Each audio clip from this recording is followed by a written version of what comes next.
Resident Evil 7 and its sequel Resident Evil Village, at their core, are games about family. Do I have your attention, boy? You're about to see something wonderful.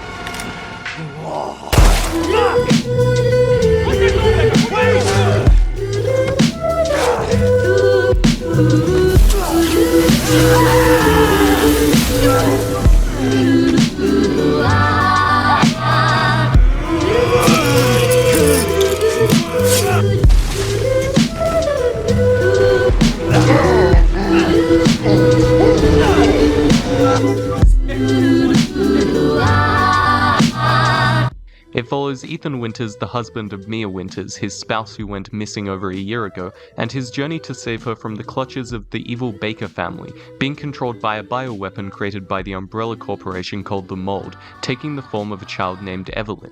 Considered the scariest game in the Resident Evil series and the horror genre in general, Resident Evil 7 switched to a first-person perspective and Blair Witch-esque storytelling through the use of playable found footage tapes that let you discover new secrets and story beats revealing the larger mystery of the Baker family, come together to reveal an almost one-of-a-kind game. Near the end of Resident Evil 7, it is revealed to Ethan after being partially overtaken by the Mold, giving the players a brief look at the real Jack Baker, the father of the whole family. He shares insight that even though he spent the entire game chasing after you in a system similar to the Nemesis and Mr. X enemies of previous games, knocking down walls, chasing you with giant scissors and mutating into a giant creature, it wasn't his fault because him and the rest of his family were being controlled by the Mold, also known as the Mutamycete. The Baker family found Evelyn after the ship transporting her wrecked due to Evelyn freaking out and killing everyone manning it. They took her in and tried to help, but were eventually turned into freakish ghouls full of hatred, not out of want, but because they were forced to undertake these actions as consequences for trying to help. The combat in Resident Evil 7 is refined perfectly to make every encounter terrifying as you navigate the halls of the Baker residence, almost always low on ammo and never knowing what comes next. Ethan's lack of competence with a firearm shines through with the massive sway when aiming, and the only form of protection you have is to either run and try to save your resources by not fighting, or to try and master the game's simple but hard to time block mechanic. The first level of Resident Evil 7, the house, is not sprawling and filled with many large rooms like its predecessor's Spencer Mansion in the original Resident Evil, or the police station in Resident Evil 2, yet it never feels as small or railroaded as later entries such as Resident Evil 5 and 6, and even a little bit of 4 did, with their short missions in between zones, which removed a feeling of needing to go back anywhere once a chapter is over, as you were already moving on to the next massive set piece. No. Resident Evil 7's Baker residence is full of tight corners and dimly lit rooms, complete with the occasional splotch of mold here and there that creates a tense atmosphere as you roam around trying to escape. Rarely have I ever seen such a masterfully crafted, near Metroid level design, with the constant backtracking made easier by the smaller location, but never made so easy that you feel safe traversing. It's a total of 8 to 10 hours of pure panic, never really giving you a moment to rest outside of the series' staple save rooms that no enemy can enter, even calming down the player with the signature melancholy tune.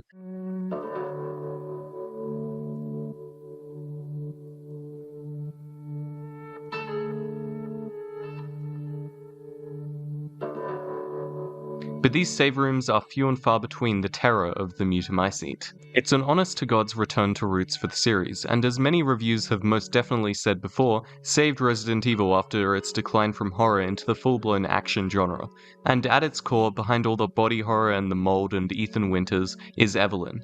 Her whole backstory is not that she is malevolent and bent on world-ending destruction, but that she has been given powers beyond her understanding as a young child, her trust broken by those she felt close to, Mia.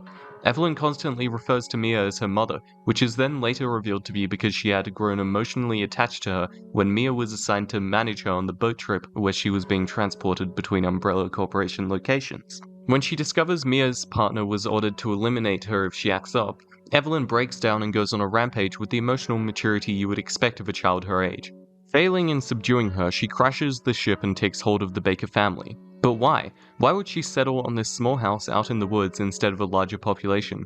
Because even though the Baker family are ruthless killers in this molded state, they still love each other in their own way. Molded Jack is a cruel man, a cold-blooded killer with a dark sense of humor that makes him even scarier when you hear him cracking jokes as he rushes towards you with a sledgehammer, or cuts off your leg only to wait for you to put it back on.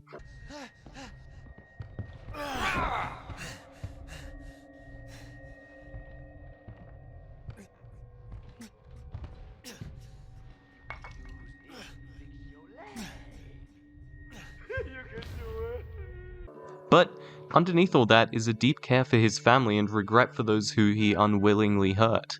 This is the same Jack that took in Evelyn, and after everything he's gone through, he just wants his family to be okay. This isn't the case for all of the members of the Baker family, however, as although Jack's daughter Zoe and wife Marguerite were normal people before the events of Resident Evil 7, the same can't exactly be said for their son Lucas. After escaping the Baker residence and having a rough time fighting back against Margaret's infestation of bugs, Ethan finds himself in the maze of traps and explosives home to none other than Lucas Baker, a psychopath from a young age before the arrival of Evelyn, who it is revealed through searching his room back at the house that he was a devilish child that, whilst a genius mind, would constantly get into trouble through his nefarious and cruel experiments, such as when he locked one of his childhood bullies in the attic and let them starve to death, or his various other traps that he built to torture people. He's quite an anomaly in the Baker family, as after the collapse of Evelyn's control over the Baker family and the death of most of them, he lives but doesn't change. His mind is not too far gone after being controlled by the mold, but instead was already broken from the start. The mold simply enhanced what was already there.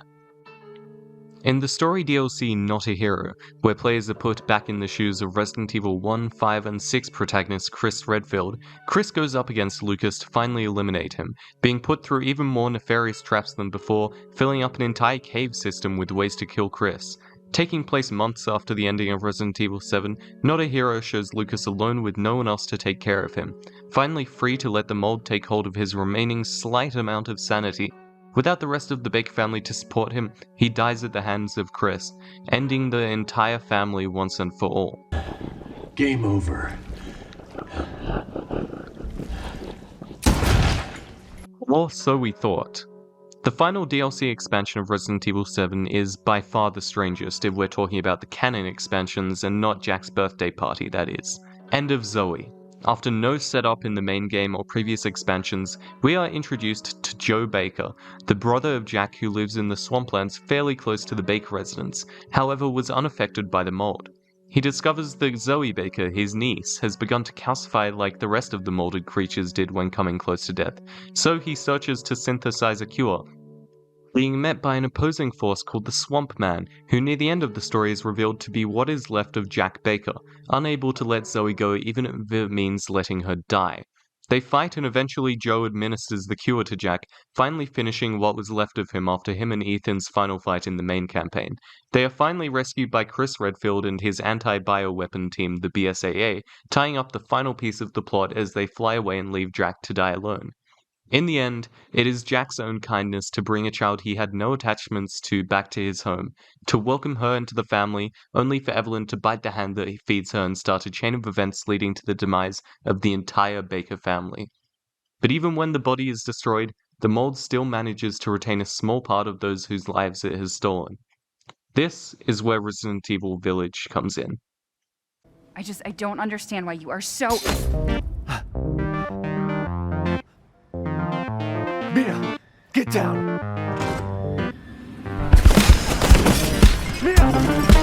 Resident Evil 8, subtitled Village, infamously starts out with Mia Winters being shot to death and Ethan's newborn child Rosemary being stolen by none other than Chris Redfield.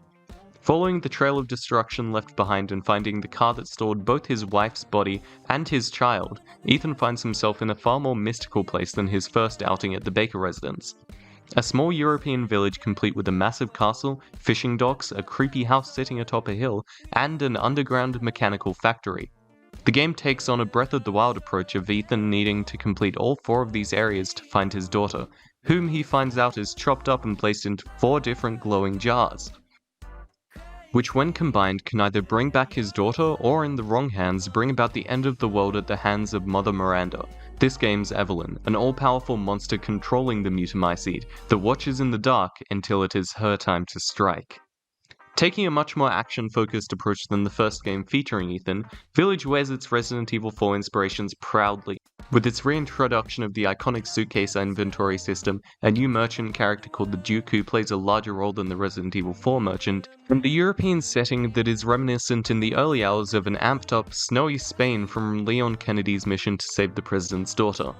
But Resident Evil 8 quickly makes itself distinct, with its signature first-person perspective to amplify the tension of any situation, and memorable villains such as Lady Dimitrescu and her 3 vampire daughters residing in the Castle Dimitrescu, while still retaining the horror of Resident Evil 7 in brief but highly terrifying moments such as the escape room-esque House Beneviento and the mutant infant child residing within. And this is where the theme of family comes in full force. A couple of hours into the game, players will find themselves coming up against Alcina Dimitrescu and her daughters. Family of 4 that is similar in their behavior in the story to that of the Baker family. Like Jack Baker, Alcina Dimitrescu is a character who cares for her family. Although she has been shaped by the mold to become a creature of legend, an 8-foot-tall vampire who feasts on the blood of the innocent, especially men. Lady Dimitrescu will spend most of her screen time chasing Ethan around her home, her mighty Castle Dimitrescu, which parallels the Baker residence. With its large open rooms and cleaner, more grand decorations across its sprawling levels, including an entire accessible rooftop and towers, plus the grimy depths below holding weak but terrifying enemies who can quickly overwhelm you, very similar to the smaller basement of Resident Evil 7. You'll have to defeat all of her daughters before she mutates into her final form and attempts to take you down for good, failing spectacularly as she crumbles to dust like all other creatures infected by the mold. But it isn't her attentions I care about, but how she reacts to you killing her daughters.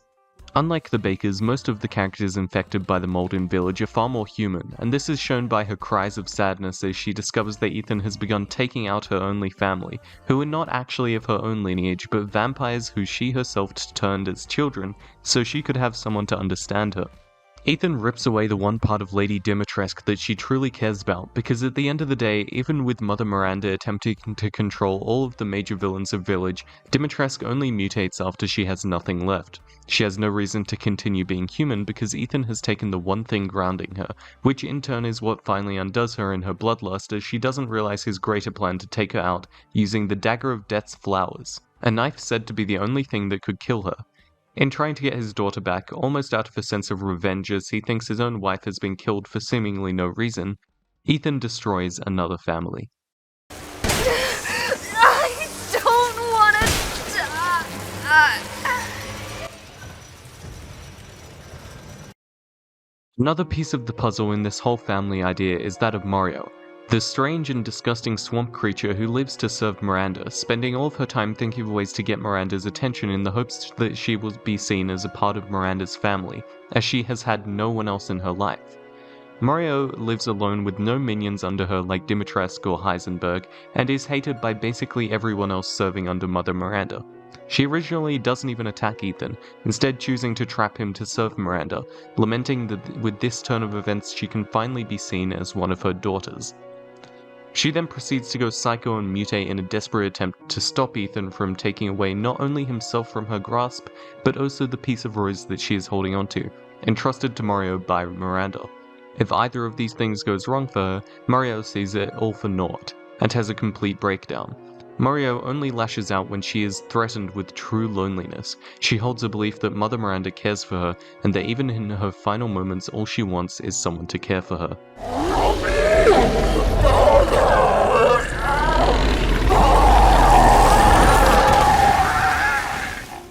Moving forward towards the end of Resident Evil 8, we later find out that in the opening of the game, it isn't Mia Winters who gets shot, but Mother Miranda herself taking the form of Mia for her own purpose to get a hold of Rosemary Winters. But why? Why attempt to take the child of someone who has nothing to do with her? Why else but for the sake of family? Her own daughter died at a young age, and she sees Rose as the perfect vessel to bring her dead daughter back to life due to the fact that her father isn't human. Later into the game, we find out that Ethan didn't actually survive the events of the first game, being killed by Jack Baker and buried, his body merging with the mold in the soil and bringing him back to life, explaining how most of his body parts were able to be so easily stuck back on by pouring a bit of medicine on it and hoping for the best. Which we probably should have realized after his arm is chopped off twice, his leg is sliced off, and his own beating heart is crushed between the fingers of Mother Miranda, effectively killing him. Until he is met by Evelyn in what appears to be the telepathic plane of existence inside of the mold, a place where those who have been killed whilst controlled by the mold can interact but nothing else. Through sheer will and determination to protect his daughter, to save his family, Ethan comes back to life to fight Mother Miranda and save Rose, but not before having to sacrifice himself to destroy the mold and himself in the process, as he and the mold are one and the same. In the ending, we see a final scene of Rose all grown up, now working under Chris Redfield in the BSAA, with the added side effect of having mold superpowers, seeing as her father was not actually a real person in the first place when she was conceived. This final scene sets us up for the final piece of the Winters family storyline, Shadows of Rose. Before we continue, I'd like to tell you about today's sponsor, me. Making videos isn't easy, and in 2024 there's going to be monthly series uploaded to this channel, with videos on wild conspiracy theories, the secrets hidden in music, and even more videos on your favorite games, as well as our own podcast, Morally Incompetent.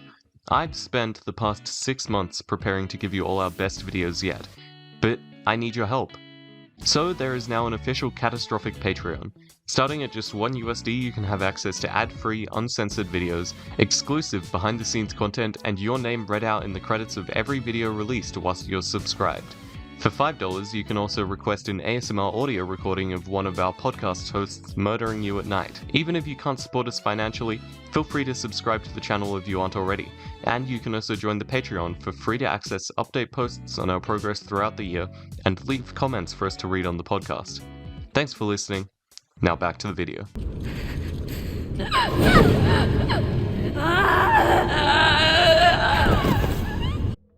Released as DLC for Resident Evil Village, Shadows of Rose is a third-person game with similar gameplay to that of the Resident Evil 2-4 remakes, along with a splash of the signature locations of Village and some new ones. It follows Rose Winters as she uses her mystical mold powers to travel into the Mutamycete, the real name for the mold, and find the magical MacGuffin called the Purifying Crystal that can supposedly remove her powers, finally making her into a normal person and freeing her from being the BSAA's pet.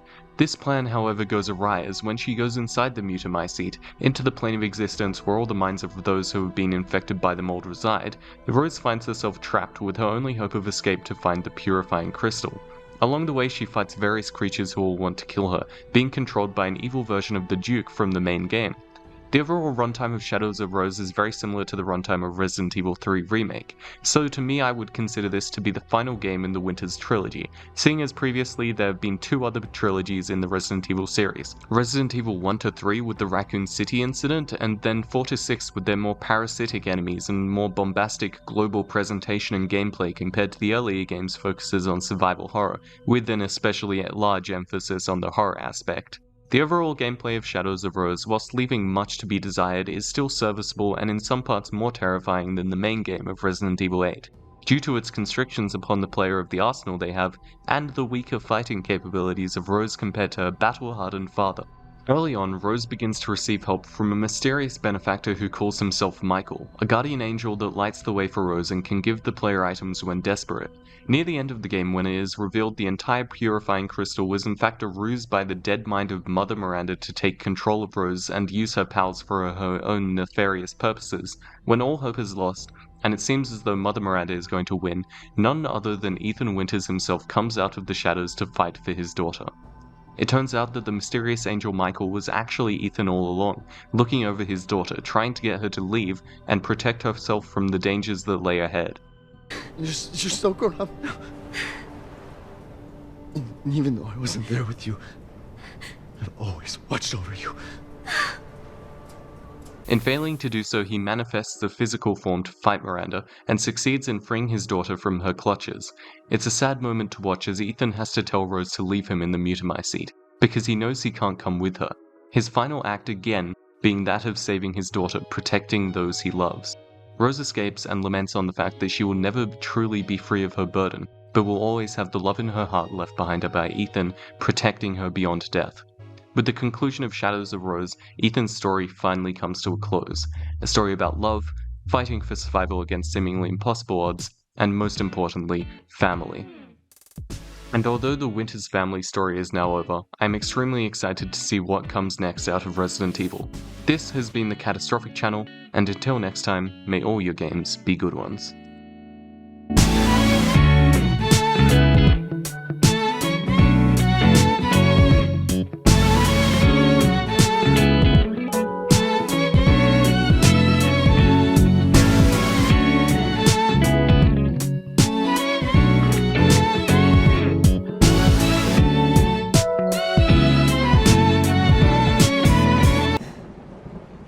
Welcome to the family, son.